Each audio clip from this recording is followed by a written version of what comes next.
Welcome to the Smart Nonsense Podcast, where we talk about entrepreneurship, self-development, and challenging norms. Today it's episode 54, and we are talking with a fellow Brown alum pursuing her passions with her company, Intimately. Intimately is a company whose mission is to make women with disabilities feel more included. And for centuries, they have, because we've had large companies, particularly in the fashion industry, that have simply overlooked them. And here, Intimately is making clothing that is easy for women with disabilities to use, it's comfortable, and above all else, fashionable. We'll get into the story. There's a ton there. If you're into fashion, if you're into helping maybe overlooked communities, I think this is going to be your podcast. Emma's story is amazing. I'll let you listen for yourself, but you can connect with her intimately.co and also on Instagram, intimately.co as well. This is episode 54 with Emma Butler. Bunch of stuff we need to cover. One, why you're in Paris, why you're obsessed with French. I'm so curious there. Belky's kind of like that. He likes French, but probably can't speak it nearly as well as you can. Not well enough. But one thing I realized, you went to Portsmouth Abbey in Rhode Island? Yeah. Okay, because I went to Narragansett. I'm from Narragansett. Oh, so okay. I didn't realize that. Did not know either. And I don't even think we ever crossed, or maybe we crossed paths. Did you graduate? Did both of you guys graduate from Brown? Yeah, we're 2019. Right. Oh, okay. Amazing. Yeah. Okay. What class were you? Or 20. So I just graduated. Okay. Congratulations. Wait, so Dylan, do you know someone that went to Portsmouth Abbey? Kind of, not super well. I don't Michael, I don't even remember his last name. I grew up with like a couple kids. He was on the fringe, but Portsmouth Abbey is kind of I don't know. It's one of those schools that's like out of the public school system, so we wouldn't play against them in sports. Yeah. But I'm from Rhode Island too. Like I am from Portsmouth and born and raised. Look at that. And now you're making it out into the world in Paris. I know, so far from Providence. Are you like doing work stuff in Paris, or are you exploring for a bit? What's the reason there? Yeah, well, I studied abroad here and I actually majored in French at Brown, but I don't know how to speak French because I skipped all my classes to work on my startup. It was crazy. But there's Station F here, which is the largest conglomerate of startups under one roof. And there's offices for Facebook, Microsoft, Google, LVMH, L'Oreal, Ubisoft. And I got accepted here. What is it called, Emma? Sorry. Station F. Station F. Station F. Okay. So it's basically bringing everyone together. Yes, and all under one roof. It's super beautiful. It's an old train station. They have talks every week, special access to VCs, all these perks. So like everything is free, all those systems you have to use, and just really cheap living right by the Seine. And so after I graduated, I was like, I don't know where else to go. I'm living at my parents' house. Why not go to Paris? How did you get out of school? How did you convince them to let you graduate if you were working on your startup? So I did finish my startup. I did finish school like in COVID or whatever, like from home. Right. And then, but I was working full time and doing school part time, basically, just not officially, but just not showing up to classes. And I was also an art major, which was a joke. And so I just like skipped all my classes and worked on Intimately, and then got accepted into Station F in June. Tried to go to France in July, made it all the way to JFK, got turned away. So then I tried again in August and had to go through Canada, and it was a little sneaky. But I'm here. Oh no! Wow. This brings up a point that I didn't mention before. But you start saying you're doing all this illegal stuff, and the government's listening to our podcast. We can cut anything, just so you know. But okay, amazing. Thank you. I love it. I'll probably share a bunch of nonsense about my crazy travel stuff too. But basically, what I want to do, or what we should do, is start early on and kind of like how you get to where you're at now. I know you have your vision for 2055, which is funky, and I want to talk about that too at some point. But if we go back in time, growing up, say Portsmouth Abbey, back in high school, were you always entrepreneurial? Was that just in your blood, or? No, I had no idea what I wanted to do. I knew I was interested in fashion when I was in 7th grade with my sister. We started a little website for fashion, and we watched Project Runway, and we're super into fashion. But I never thought of it as a viable career or anything. And when I got to Brown, I started taking visual arts classes because I didn't know what else to do and wasn't really good at anything else, and kind of landed in entrepreneurship. I mean, I guess I can jump into the intimately story, but yeah, well, we have plenty of time to really. We're obsessed with like why people get into what they're doing, and you're on this untraditional path. I think your family in general. So we'll take it slowly with everything. I think I'm trying to picture one, like growing up and just being obsessed with fashion, because I know so many girls are like that. We just watched The Devil Wears Prada because I was gonna say, so we had a friend on. She was actually our first guest maybe a month or two ago now, and she kind of had the same thing. She didn't really indulge in fashion as a kid, but it was something on the front of her mind all the time. Just to be clear, just because I liked fashion, I was nothing close to Devil's Wears Prada. I was not popular. I had the worst sense of fashion, but I just thought sewing was cool, just to clarify. And so, yeah, going back, I'm not like some fashionista, like 7th grade wearing Abercrombie and Fitch. Like I was wearing my dad's t-shirts, but like cut it up so it looked cool. Which is cool now. I like that because that's rare. Like most people are just obsessed. They want to be like on the cover of whatever it is, so they start replicating that. But you were just into like the art of it. Yeah. You're just like designing, and then you didn't really know you were gonna get into that specifically. You thought maybe you join a company that was into fashion, like that was your goal with school. No, I just had no goal. I showed up and to college, and I'd never taken French before, and I thought I'll take a French class, why not? And Visa 100 looked easy, so I took Visa 100, and then I took the 2 other easiest classes I could find on the list, and then I just really kept going into art and taking classes at RISD, and I kind of got into that artsy scene, and then eventually joined fashion at Brown, and was like, I have a twin sister, and she studied economics, and she always took the hardest classes, and she just got that side of the brain, and I just didn't. And so I just was like, okay, fashion, I can do that. I can put clothes together. I know. Would she ever join intimately with you? Would that be too dangerous though, to have family crossing paths like that?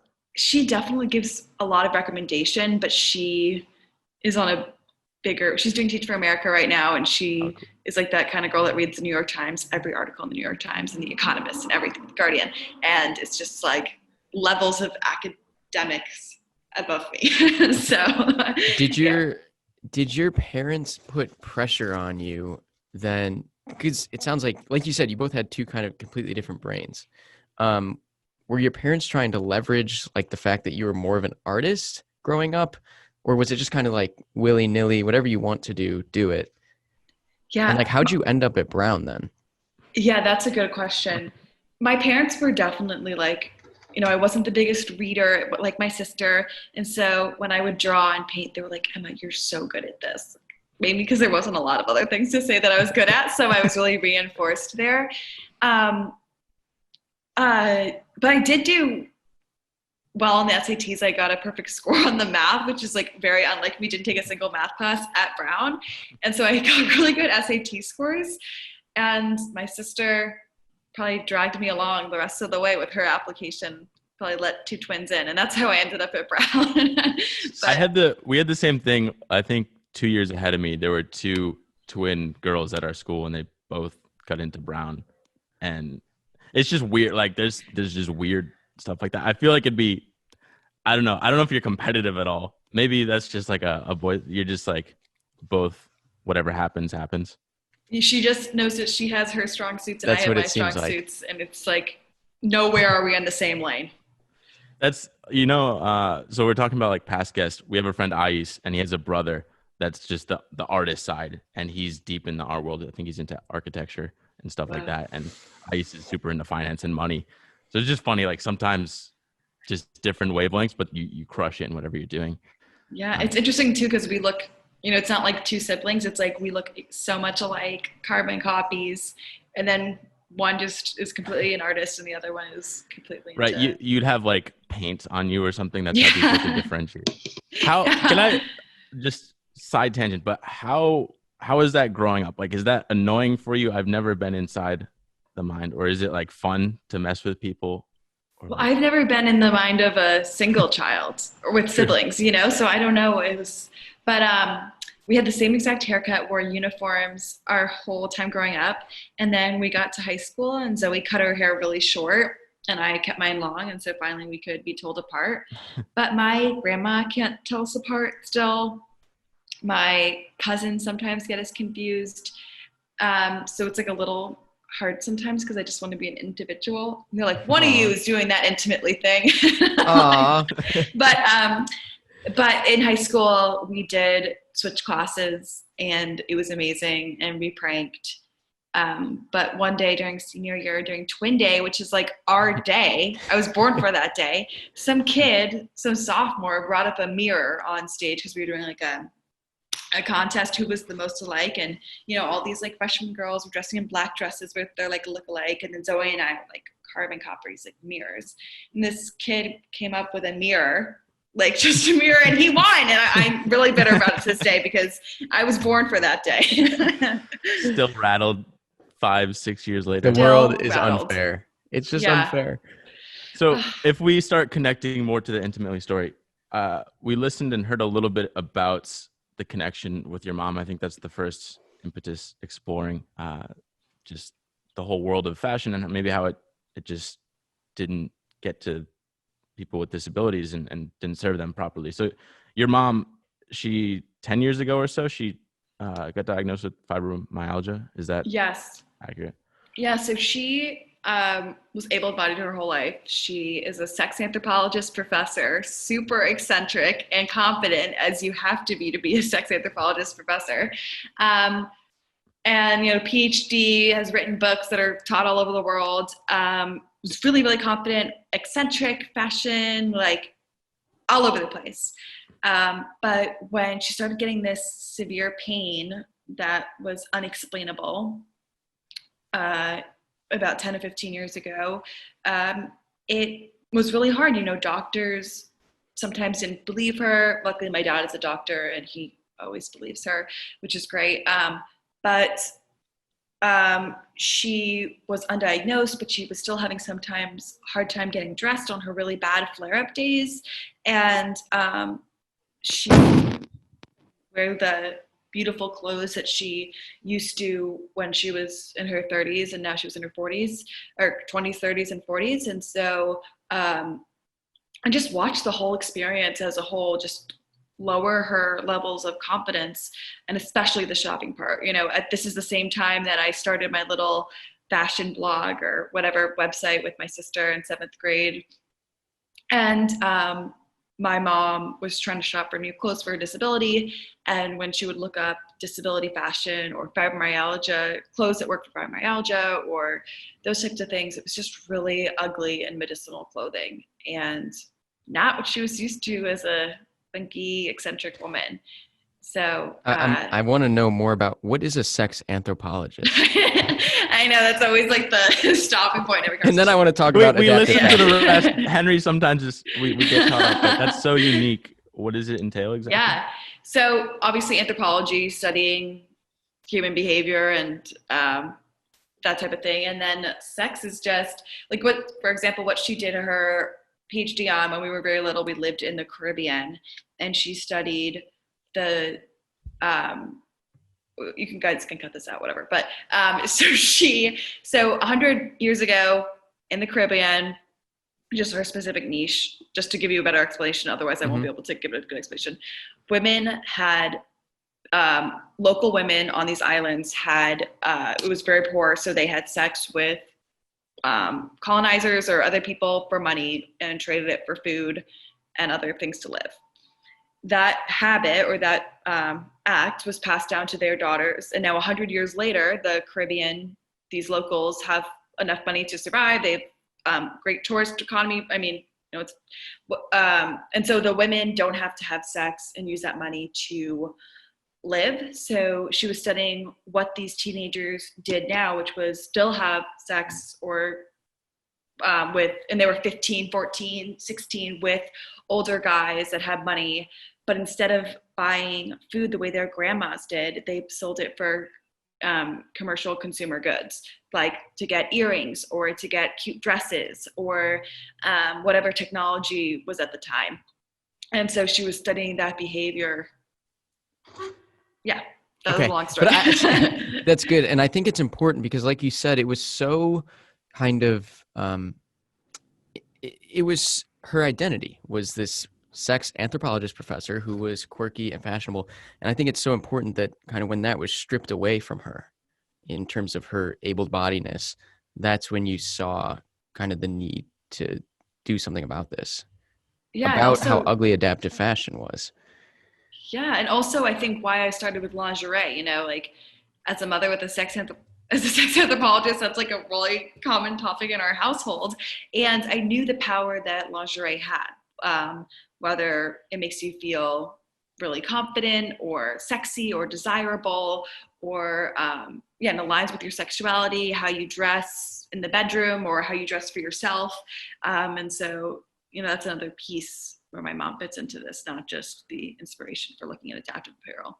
It's interesting because there's this big taboo around sex, and it's just people are feeling weird talking about it. Like even us, to some extent, feel weird talking about women's lingerie, even though it shouldn't be necessarily that weird. But like I did this weird internship, and then I spent a year working for a dating company. So I'm just all over the whole taboo stuff. Like it's no longer weird to me at all. So that's what's funny is your mom kind of trailblazed a unique path there. So maybe it made it easier for you to do something similar. And also a huge part of our website is also this community and blog part for the women with disabilities. And we're not focusing on the medical aspect, but really a lot of it is, you know, it's called Intimately. It's about love and intimacy. And we challenge our writers who are women in the community with disabilities to talk about sex and love and as disabled women on our platform. And, you know, people are always like, can you have sex in a wheelchair? Or really like ableist types of questions that they get that are non-solicited, and just trying to create a space where women can be themselves. And women with disabilities are the least likely to have access to sex education because folks just assume that they're not sexually active and are more likely to go undiagnosed with STIs because doctors will just think of every other excuse because they're so ableist.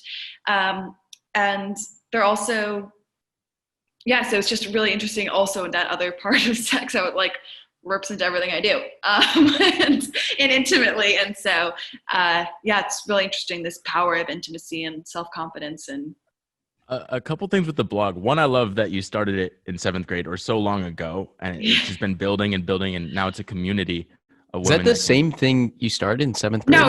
In the blog. Sorry. I meant like the aspect of having blogs, but currently Intimately is a separate blog. Yeah. The blog in 7th grade, I tried to, it was also like I guess it was entrepreneurial. It was kind of like a money-making scam.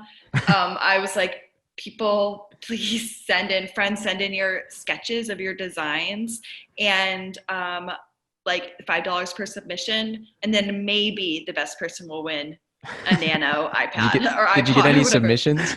Yes, we did. And then my mom was really angry that she had to buy someone the promised Nano iPod for the Oh, winner. wow. Funny. Yeah. So it wasn't a scam. First I guess venture it was a in. scam. Yeah, But she's supportive regardless. Like I'm sure she was a little bit angry that Emma's out there, you know, creating these little schemes. But it's funny, and it builds, like now you're comfortable having, I don't know, a blog, having your voice out there in the world, and now you can build upon it. And we talked about, I know you're in Station F, kind of in a culture and environment. The beautiful thing of the internet is now women who maybe in their town, there's not someone that's disabled that's going through the same struggles, but they can hear other stories like they're together.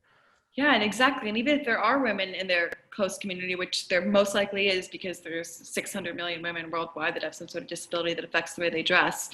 But you can't go out for drinks if there's no wheelchair accessible ramp or all the seats are high bar tables and you can't get into one if you're in a wheelchair. Or if you're just don't have access to drive because your legs or your hands or whatever don't move. So creating an online community was really important, less so than making a brick and mortar store and focusing on e-commerce. Sorry, Dylan, did it begin as a blog or Yes. you So started with the community? it wasn't even that. It was a blogging of me saying, I like this adaptive fashion from this small mom and pop brand. They seem like they're doing it right. Wish they could have more size and colors, that kind of stuff. And then, so it was really about the products, and then, but mixed in with talks about the products, I would have friends with disabilities write in. And so it was all kind of mashed together. And then I separated them and ended up doing a marketplace where ended up buying all the things that I blogged about from these small mom and pop retailers at a wholesale price, selling them for retail. Now have all this inventory in my parents' house back in Rhode Island. And then also separating it into the blog and the community. I didn't know what I was going to do after graduation. I applied to jobs at Facebook and had some interviews lined up and stuff right before the coronavirus, and was kind of into tech weirdly, but I don't know how I got that stuck. But I didn't think I could do business. I was an art and French major. Like I didn't do a single math course at Brown, but I ended up when I studied abroad in Paris. Sorry, you cut me off at any time. It's a little bit of a long story, but is really, so when I was studying abroad in Paris, I happened to be placed across from Station F in my house, like where I lived. Station F not only is the largest conglomerate of startups in the world under one roof, but has the best dining hall attached. The best. Croissants, pasta, like all super fresh. And I was like, I need to stay here and eat this food every day. And so I applied to every job at Station F that was available. Got one from 4 French guys that were trying to redo Google Sheets and Excel. I don't know anything about spreadsheets. Somehow I got the job, and we ended up going to Y Combinator. So we got into Y Combinator right after I got the job. So I was not in Paris. I was living in Palo Alto with these 4 French guys, their co-founder's wife, and their 2-year-old baby. And I was the only non-technical person, only American, only female on the team. Anyway, didn't know anything about business at the beginning of it, but then I ended up onboarding clients like Kleiner Perkins and Front App, and talking to, Ashton Kutcher reached out to the founder, and we were talking to Joe Montana and all these big names. And I had brought the monthly recurring revenue from $150 to $4,000 by myself, and so I was like, if I can do this for a company I don't have any emotional attachment to, I can do this for something that my Very little cool. blog. And so that coincided with the Forbes article. It came out right after demo day at YC. So I had like a week left at Action Desk before I started my senior year at Brown. And then, and I knew that they had raised a significant amount of money and was one of the top startups at YC. And so I thought I could definitely do this. And Dylan and I have been talking a lot about, that's all very, very cool. But it's not very random. And I think that's what's so important when it comes to entrepreneurship. We've been talking about serendipity. Just kind of like, it seems like on the outside, all these things just happen to you. But if you go back and you kind of dial in the microscope, you were the kind of person who applied to every single place at Station F because you wanted to be there that badly. And then one thing leads to another and the serendipity unfolds. That's amazing. Yeah.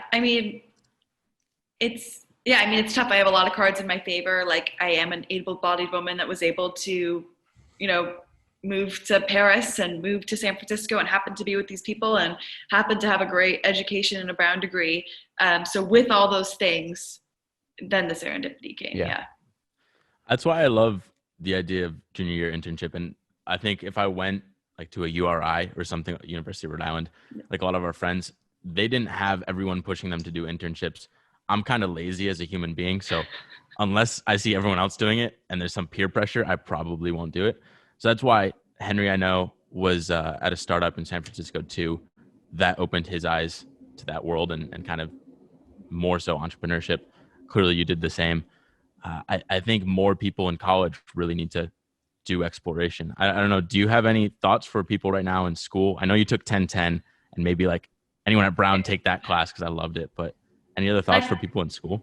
Yeah, that class, I took that class Right after, oh no, before I went to YC. But I mean, that class completely opened my eyes, and I was like, I don't even know. I thought entrepreneurship, even though I'm a French major, was spelled with an O, and which is a different story.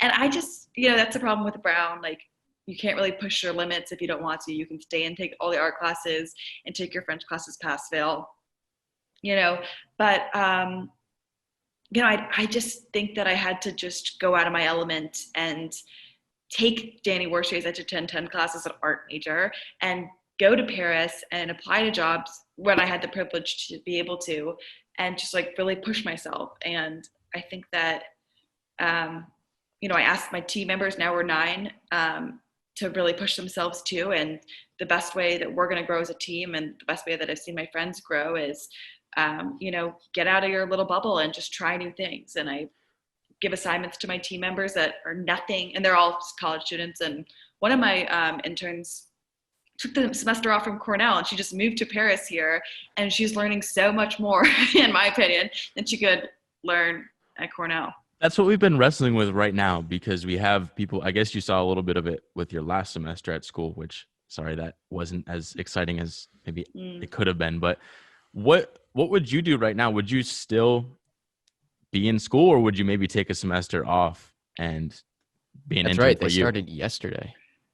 Yeah, I would definitely take a semester off. I mean, your parents are paying, or you, or so much money for college, and it's all online. I couldn't even stay focused. I'm like scrolling through TikTok on my classes.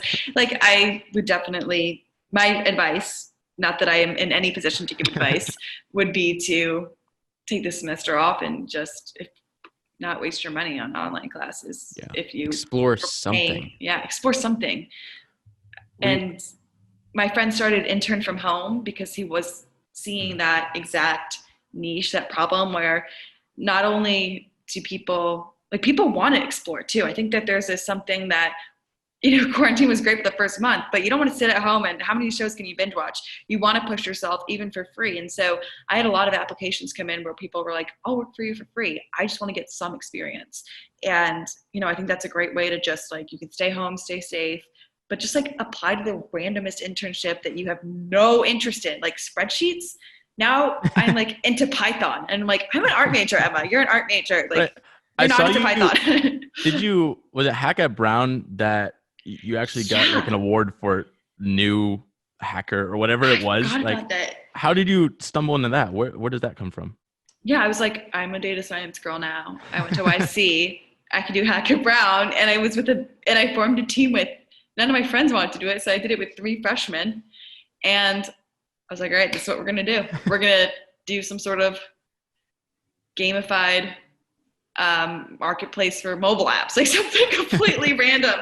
But I was like, I'm a gamer. I'm cool. I know spreadsheets, whatever. So I just was, I'm always definitely looking for the next opportunity to do something that doesn't fit within my typical. It reminds me of, say you take Steve Jobs, and he's had his Stanford speech about how you can't connect the dots going forward. And so he took calligraphy, and then, Apple has fonts now. That's what differentiated them for the most part. It's kind of like that. You're really just dabbling in maybe spreadsheets and coding a little bit. You're all over the place. And then you find how to group them together and use them. I'm sure at Intimately now you have a better sense of the back end of everything. Yeah. And it's definitely as a leader, of the company, and it's important for me to have all these this liberal arts skills of everything, but I'm looking for superstars on my team, the woman who does my financial model. I don't care if she has any design skill. And so it is interesting, the give and take. Some people out there, you need to have just dabble in other things, but she's the best of the best financial model, did the financial model for Disney Plus, worked at McKinsey, chief of staff at Alibaba. I don't care if you know the color wheel. I don't care if you can't tell red from pink. And so, while I would definitely promote, and my advice to people I shouldn't be giving advice to because I'm 22 years old, is to take risks and everything. But sometimes Intimately wouldn't be where it is without our amazing designers that just focus on design, and they don't know a thing about finance, so it's a hard, Yeah, I think it depends what role maybe you're going for. Cause I think when you're I mean, you're overseeing everything, so you have to have a little bit of area knowledge and everything, ideally, which you do have. What's it like scaling the team? Because now you're at 9. I assume not long ago it was just you. Yeah. That's like, I hear everyone complaining about how hard hiring is, hiring the right people, setting up the systems. What's that been like for you? Yeah. I mean, the woman who's with me here now, who took the semester off from Cornell, was my very first intern, and that was in March. And now all of a sudden, we're up to 9, and it just kind of happened in a whirlwind where kind of like people wanted to explore in COVID, and we have a really strong mission, and there are lots of women who are disabled. There's women who are disabled on our team, and women who are able-bodied, but their moms or their friends or their siblings or their cousins are disabled, and so I think it might be different for a non-mission driven company to find the right hire, but every day we go to work and we have the same goal, is to make the world a little less ableist and a little bit better for the people that we love or ourselves, depending on who's on the team. And so that aspect wasn't so hard. And managing comes pretty simply when you all have the same end goal. I think that the struggle is when people can't see that 2055 goal, and they're lost. But so the managing hasn't been hard, but it has been interesting moving from somebody who ran the Instagram and did all the designs and everything. And now I have to take a step back and try not to micromanage my team and spend the day thinking, like, managing and doing strategic thoughts. And so it's definitely been interesting. I didn't really sign up to be a manager. I didn't really know this was going to come with it as my team got bigger. And so it's interesting. I kind of always thought that I would be on the more creative side, but a lot of it is, let's get the orders right. What's the MOQ? Like, let's get, everything. Sounds like the world of your twin sister now. You've gone from, Yeah. oh my gosh, you've gone artist, then data science and back, but now you're managing. What's a day in the life look like? Is it, like you say, like strategic partnerships, purchase orders, kind of? Yeah, so I wake up in my beautiful flat overlooking the sun, and I have some coffee, and then I go to Station F, and nobody's up in the morning. So, all my partnerships are usually in the US, and half my team, or most of my team, is in New York City, and then part of us are here. And so I spend the morning working on usually management, making sure that everyone's doing their roles right, thinking long-term for the next weeks, finishing up some emails. And then the afternoon is like meeting. And it can be meetings with the manufacturers, meetings with our suppliers, because right now we buy wholesale. Then meetings with people that we just got featured a few minutes before I hopped on this call in Who, What, Where, which is like my...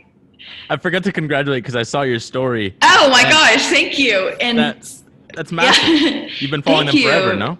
Yes, forever. And we've been talking to people who are pitching to Vanity Fair and Women's Wear Daily and all these other things. And so I get on calls and tell my story about that.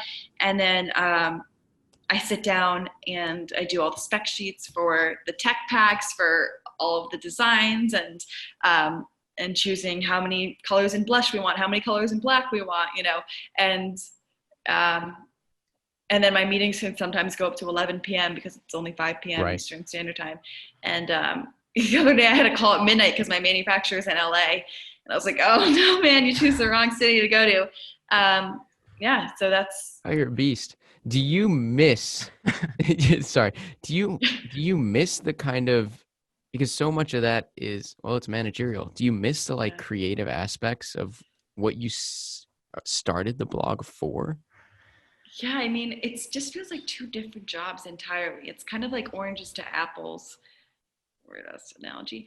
But yeah, it just feels like every skill set that I had learning and like building and the creative, like what brand color to be used? What's the freaking name of this thing? Yeah. Like, what's the logo? Like, what's the copyright going to be? Are we going to use Wix or Shopify? Like, all that stuff is a whole other part of my brain than this. And I do miss that. But then I look back in the progress and I see all the women that have bought our bras and love it, and the women in our community that share their stories. And I wouldn't trade that in the progress that we made. I think when you have such a clear vision, like you said before, your team gets behind it. Anyone that's buying your product is like, this is so much better than anything we've had before. We just read 0 to 1 and they talk about like 10 times better than anything else. And it's clear that that's making an impact what you're doing. So I'm sure that keeps the fulfillment alive for everyone, motivates everyone. I'm thinking in terms of doing all this managerial stuff, would it be easier? Because now you have some larger brands getting into it, like a Target, a Tommy Hilfiger, Zappos, more or less. Yeah. Is that worrisome? You did your research. I'm always watching everything I can or reading everything. Like, are you worried about them, or are you just doing your own thing? Like, you're differentiated. You're in the lingerie right now, and you can do the best there. Yeah.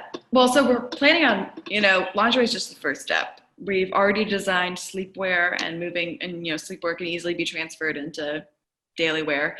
And I was talking about this with somebody today. But, Intimately is designed by the women on our team who are disabled for disabled women. It's not some sort of afterthought where Zappos has been around for how long and now they're thinking of things with disabilities. Like, they're never going to have that authentic brand partnership and, that brand voice. And, I think the disabled community is tired of being a freaking afterthought. And everything we do, it's not just when you go to Tommy Hilfiger's site, it's Tommy Hilfiger, the runway show, everything else. And then a little corner on the side is adaptive. For PR, because it's 2020 and they have to. And so let's say even some of Tommy's clothes are fine. They work with Runway of Dreams. They're a great brand that does a lot of work for disability fashion. Why put someone on a runway, not Tommy necessarily, but other brands that are like starting to just kind of go into this space. Why put someone on a runway? And I see this a lot. They put someone on a runway that has a disability, like let's say an amputated leg and they have a prosthesis. And there's no fasteners, nothing is adaptive about it, but then they just roll the pant leg up. Like, you're not going to walk around with a freaking pant leg rolled up and, you're going to wear your pants like everybody else. Like, I'm sorry, I'm yelling. And it just really is annoying when it's a marketing ploy. And also, even if it's genuine, even if it's like, let's try to think about this from a new customer, even like, let's just tap into this $600 million, it's going to be 600 million women worldwide have some sort of disability that affects what they dress. It'll be a market that's worth $400 billion by 2024. Let's tap into it. Like, just now you're tapping into it, really? Like, and you're going to put it on the side part of your website. So also, let's say Target and Tommy really go full force on the adaptive line.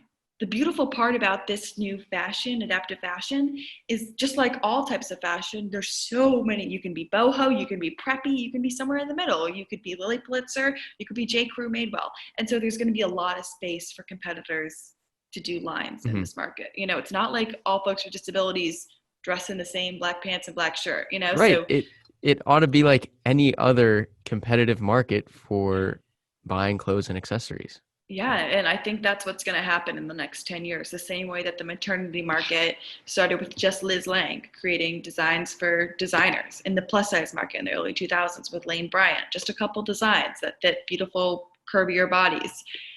And now you can see maternity and plus size everywhere. So other than Intimately, it sounds like you exist for this mission, obviously. Are you kind of the only person doing this as everything you do, as opposed to kind of an afterthought like the other big brands? Or are there other people similar to Intimately that exist for the same reason you do? Yeah, there's Patty and Ricky, which I just got off the call with her yesterday. She's been in the New York Times, the Today Show, everything. And she does, it was named after her mother and her cousin, Patty and Ricky. And so she's in it for the same reasons I am. And she has a big marketplace of everything from canes to like beautiful canes to lingerie to children's wear to everything. So there are other players like Patty and Ricky in the space, but I think what separates us is that we're really I was an art major, so I wanted this to be the most beautiful space. This was looking nothing like a doctor's office. We were going to use pink and like all these fun colors and really work on our UI UX and really work on our branding and make sure everything is really clear. Where I think that some of the other brands who are doing similar stuff to Intimately are just a little bit behind on that stage. And that's just something we prioritized. Very cool. Sorry, sometimes train goes by, so I have to mute my mic. But yeah, it's funny. We see a lot in Shark Tank. I think a lot of people's exposure was to this. And I think Mr. Wonderful, I'm not sure if you've ever seen the show, but I've seen the show, but Mr. Wonderful, he's the bald guy that's always grumpy. Or Kevin O'Leary. And then there's Damon John too. He's basically like, you have this idea, you're competing against bigger companies. Why don't you just patent something and then license it to them? That would be a lot easier. But I'm not sure. I know the magnets in the front. I don't know why that's not in every bra. I'm not a woman, so I can't tell. But It seems like that'd be the first thing you'd want to do, is at least put it in the front. But it seems like definitely an uphill battle. But is it the mission then that's really pushing you past that approach? Yeah, it is. It's twofold. It is our technology, which is going to be more than just the magnets in the front, but I can't reveal it yet. But so it's going to be the proprietary technology that we can eventually license out, or whatever we want to do with it. Maybe it's do partnerships with, a partnership line with Anthropology, a partnership line with J. Crew, partnership line with Urban Outfitters, and all have it on our website as a marketplace. So in that place, we still have the authentic central core place that was built by and for women with disabilities, but we also have all the other different types of fashion, and we are able to license it. But it's that functional, it's the ability that we can turn the function and the fashion and this community and blog post piece, where you're not going to find another like publication or attached to, like, nowhere on the H&M blog are they going to have only voices by disabled women, where you can go there and just feel entirely yourself. Like, for the first time, everyone else is like you and that you belong. What's amazing, and I guess we touched on this with the afterthought, and it's like, big companies can't do what you're doing because this is just your world. You're creating this community. Everyone's so invested now. And we just read a book by Jim McKelvey, who started Square, co-founded it. And they're talking about how there was just the 20% of the market that wasn't served. In this case, the bottom 20% that weren't doing enough high ticket transactions. And so they just built Square, and now everyone can do it. And they just beat out Amazon when they came after them, because they just crushed it from the beginning on their one niche that everyone was overlooking. And I think that's similar to what you're doing. Like, you're growing so fast, you're just going to have so many advantages. It's called the innovation stack in the book. So, like, you have these little innovations as you go. One of them is this bra patent, I'm sure you have, or the next one that you can't reveal yet. But it just, all of these advantages build off of one another. And that's where you're at right now, it seems. Yeah. And it's also like a big R&D up front for, right. It's not like just creating another line of clothing, and like probably similar to Square. I haven't read it, but like, you do have to put in enough R&D and really listen to the customers. And so we have that advantage too, that I've already done 2 years of research, and we're doing research and talking to our customers every day. And, it's not simple to do adaptive apparel, and manufacturers are like, oh, you want to put a zipper on that side? We've never done that in the last 200 years. So we're not going to do that for you. You're like, actually, you have to rethink fashion. And so there's a lot of barriers to entry, more than just creating. Yeah, how hard is it technology to convince manufacturers, like you say, to do something completely new? That's crazy. Yeah. Hundreds of years. Yeah, I mean, in the bra, and everyone's like, the clasp goes in the back. Like, no, it doesn't. I didn't have to. And yeah, it's been really, and there's also not a lot of, I don't even think there's one cup bra manufacturer in the United States. So it's all overseas. And it's been a big struggle. And that's why we've had some delays in part because of COVID and everything trying to shut down, obviously. But yeah, but I'm lucky that I have my designer has designed for Lucky Brand and Jessica Simpson and Vince Camuto, and so she has all the connections, and she's like, actually, we're gonna get this done. And so Very cool. That's really great. Where did you find these awesome hires, these superstars on your team? Yeah, I reached out to a few of them that I just had like professional crushes on, or was introduced to them. And then they, like with Julia, my CFO, she just immediately fell in love with Intimately and the mission. And we got along so well at first. Maddie, who's my designer, was working for these big Jessica Simpson, all these other big brands. And she wanted to switch paths and maybe become a physical therapist. And she just was looking for more meaning in her life. And Intimately was like all her skill sets as being a designer, but also that aspect of that mission. And then there's other women with disabilities that, this is their future of confidence and what they get to wear every morning. So they reached out to me too. I think there's a couple things there. One, we're big on meaning, and we see so many people coming out of Brown that just apply to a Google or Facebook or whatever just because they see everyone else doing it or get into banking. Yeah. And I mean, it just kills us on the inside. Not that, like, I'm sure they're doing better than us by traditional metrics, or maybe not you, but like Henry and I, we're just living simply right now. But it's so fun. Like every day is so exciting. I'm sure you're in the same, just motivated day in and day out. Clearly, if you're working from dawn to beyond dusk. What's the other one? Dusk. Basically. So it's so big and so few people get into it. Why were maybe you unique and taking a different path, or like, do you see what we see in kinds of people that don't follow what they think they should do with their purpose and meaning? Yeah, I mean, but I was close. Like I was going to say you were almost in that world. Right? I had an internship for a Facebook position in Austin, and I, applied to Pinterest. I applied to Google. I still get like the Google job thing for some reason.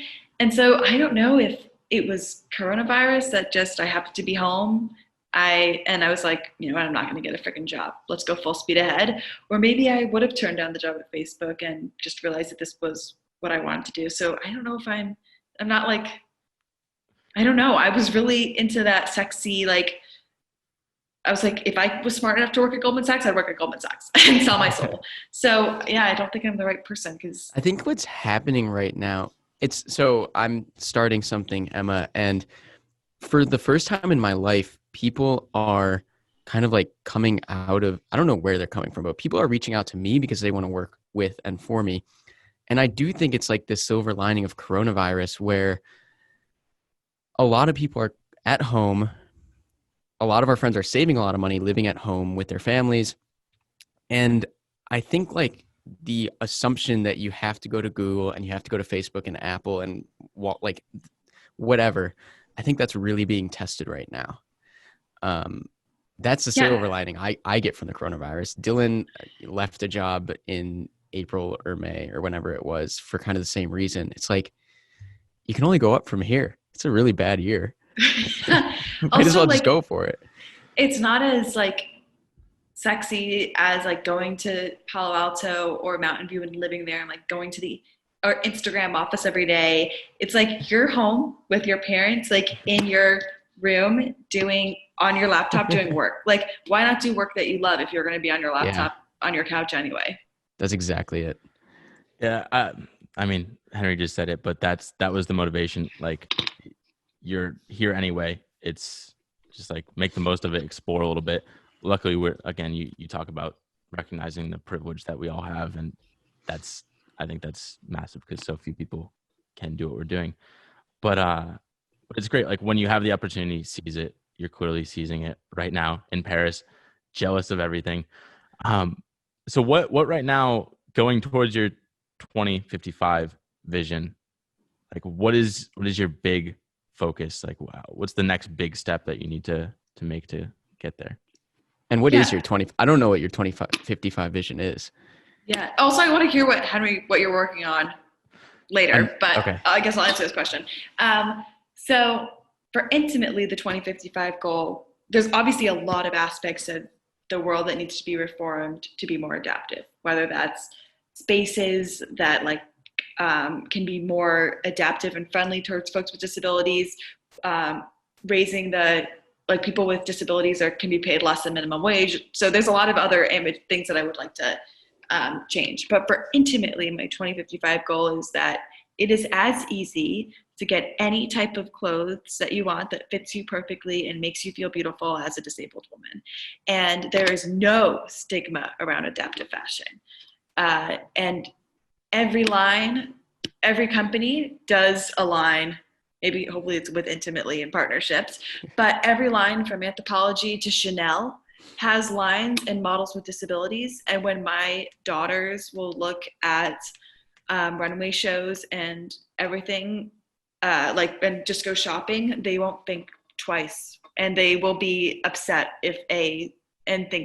they'll be upset if they see, and confused if they see a shop that does not have adaptive line. I'm thinking, what years? Okay, that's 25 years from now, right? Yeah. Quarter of a century. I'm really scared of plans. Obviously, like, your mission warrants having such massive plans. You want to change the whole narrative around able-bodyism. So that's very cool. 25 years scares the hell out of me. I know. I hope we're still around. Kudos to you. Thanks, Is there anything else that we haven't covered, Emma? Because I know you're busy. You have your meetings. What's cool too, I wanted to mention quickly. You just got featured in your dream publication, and you're here. Right. You should be talking. Take us home, Dylan.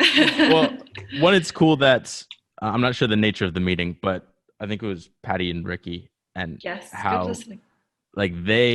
They're working with you. I assume with you, unless it's like some clash.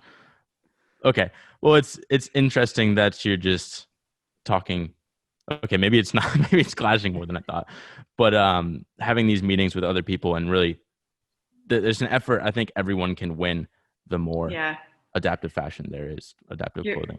You're right. It is you're absolutely right. It is coming together, and it's also forming a language. Adaptive fashion, it's not really intuitive. What does adaptive mean? Who's adapting to who? Are we adapting to the world, or are they adapting to us?